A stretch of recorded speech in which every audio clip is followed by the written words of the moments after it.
everybody, today I wanted to talk about something which you probably will have come across if you've ever created files that are going to be used for products that will be printed in colour. And whether that's a book that's going to be published, or a bookmark, or a business card, or a leaflet, or anything at all that's going to be physically printed in colour, it's quite likely that you will have heard the terms RGB and CMYK. And so I thought today I would talk about what those mean. And I see people asking in the comments on my videos and on Facebook groups that I'm a member of, and asking what they mean and what you can do about it in the context of making sure that your files are saved with the right settings. Now, as somebody who produces children's books, I not only have the covers of my book in colour, but obviously also the interior files. And in fact, the book that I've been working on most recently, I have a proof copy that has been saved with RGB settings and a proof copy that has been saved with CMYK settings. So I can show you the differences between the two, which I thought was just a great opportunity to be able to explain what the terms mean and why they matter, really.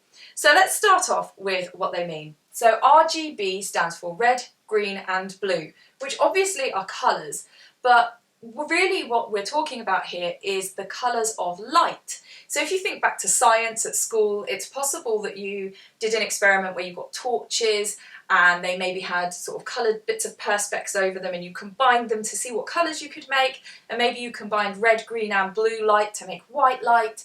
And if you think back to that, you can tell I used to be a science teacher, then you know what I mean. When we talk about RGB settings, if you're saving a file with RGB settings, then what you're saying is that the way that that file is going to be seen is using mixtures of colours of light. So really this is something that's going to be viewed on a screen. So for example, if you were creating a graphic for Instagram or something like that, then you want that to be saved in RGB with RGB settings so that the colours are going to be perfectly represented on a screen. Now CMYK stands for cyan, yellow, magenta and black. And it bothers me that the K is black because I feel like it should be B, but then I guess that's so it's not the same as the B in RGB, which stands for blue. But anyway, now CMYK is referring to ink. Now if you think about it, when we talked before about the example with light, if you mix light you tend to make white, and the absence of the light makes black. Well, with ink it's different, it's almost the opposite. If you got all of those different colours of ink and mixed them all together, you'd get black or maybe a sludgy brown, and if you didn't put any ink on the page then you would have a white page. So it works completely differently. And so when you're producing something for print that's going to be made with ink, then you need to use settings for CYMK. So that means that then the printer has information on how the different colours of ink will be mixed to represent the colours that you want in your file. Now if you might think, oh well, with the RGB, let's say the blue is the cyan and the red is the magenta. Well, it doesn't work like that because red and magenta are different colours. And like I said, if you mix together the inks you make a dark colour, whereas if you mix together the light then you make white or a light colour. It just doesn't work. They don't translate, as well as not being the same colour. So when you're saving your file, you need to think about what the image or the book or whatever it is that you're making is going to be used for. Is it to be used to view on a screen, or is it going to be used in print? And if it's used in print, it needs to be saved with CMYK settings. Now, a lot of computer programs default to RGB because most stuff is viewed on screens, and for the most part it doesn't really matter if the colours aren't perfectly represented. But if you're doing something for your business and, for example, you're printing a book, you want the colours to be right. And so therefore you need to give the right information to the printer so that the colours look as you expect them to, otherwise it's not quite going to be there. So, like I said, it's not good enough just to send a file that's got RGB settings. We need to have these CMYK settings. Now, with my most recent book, I tried taking the easy route, and I should know better really. The easy route never works, or very rarely works. And so with this book, I tried to produce it using Canva. Now, I absolutely love Canva. It's an amazing program. I use it practically every day. But the thing is, the files are saved with RGB settings. Now, I created the whole book, sent it off to the printing company, and I would imagine they would have had to manipulate the files to make sure that they could actually print it. And the book came back not looking quite right. And so then I had to go back to the drawing board and figure out how to produce a book that had CMYK settings. Now, I tried various things and didn't find any open source or free software or anything simple. I tried a few kind of online converters and things like this, but a lot of them couldn't handle the file size. If you have found something that would work, please do leave it in the comments. It's always really helpful to people if there's lots of resources there. So, however, I ended up going with what the professionals use, which is Adobe. Now, the thing with Adobe is that all of their programs are expensive. And however, they offer a free trial, so it may be that you're able to do whatever it is that you're trying to do with a 7-day free trial. Alternatively, you can pay for a month. So be careful, because they offer a year's subscription where you pay monthly, then you're signed up for a year. But they also offer one where you sign up for a month and you pay month by month. And it works out at about £30 a month. So if it's something that you need to use to get the right settings for the product you're trying to produce, then so be it. And there is a reason that the professionals use it. So for this book, I used InDesign. That was the most appropriate tool. And so I rebuilt it. And InDesign is trickier to use than Canva, but if I can do it, you can do it. There's loads of tutorials online, and it's such a clever program, actually.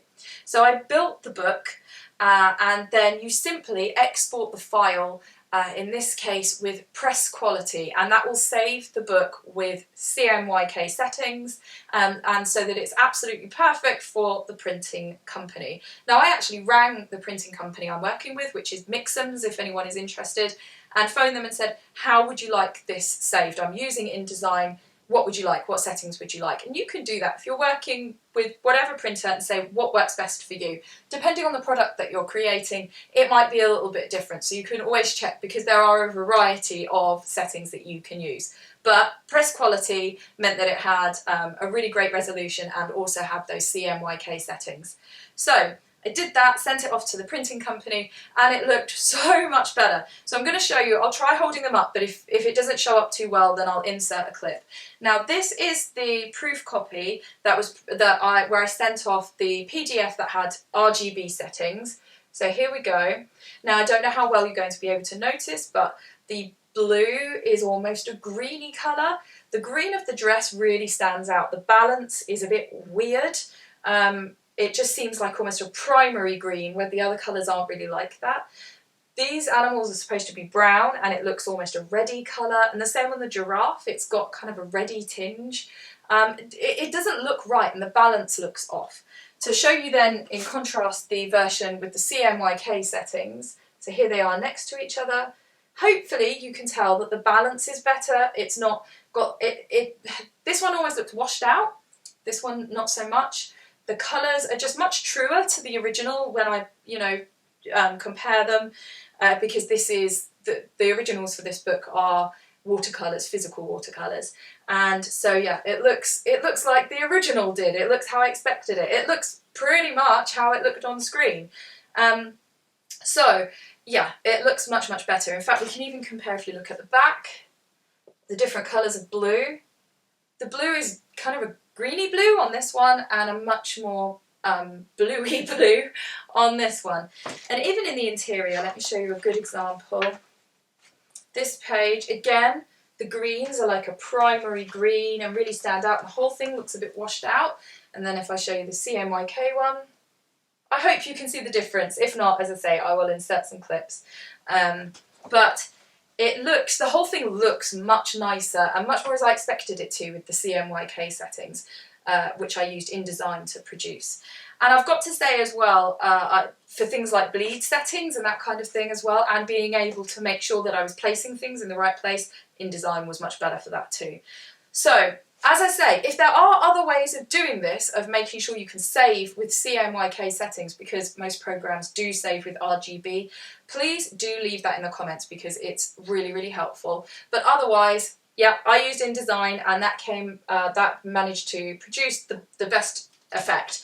I've also noticed actually that the white is almost like a creamy white on the RGB one, which is weird. So yeah, that's the difference. So as I say, that's the way to go around it, is to use InDesign, and then you can choose those settings. So I hope that that's helpful. As I say, if you're producing something for print, yes, there are some cases where you might not mind too much and RGB will do. But if you're producing something where the colour is really important, that it's got to be exactly like a certain tone and a certain balance and all that kind of thing, then you really do need to save it with CMYK settings. Anyway, I hope that you found that helpful. I hope that that helped to clarify what it means, what you can do about it. If you did find this video useful, please do hit like. Please leave in the comments anything that other people will find useful in dealing with this issue. And don't forget to subscribe if you haven't already. Take care.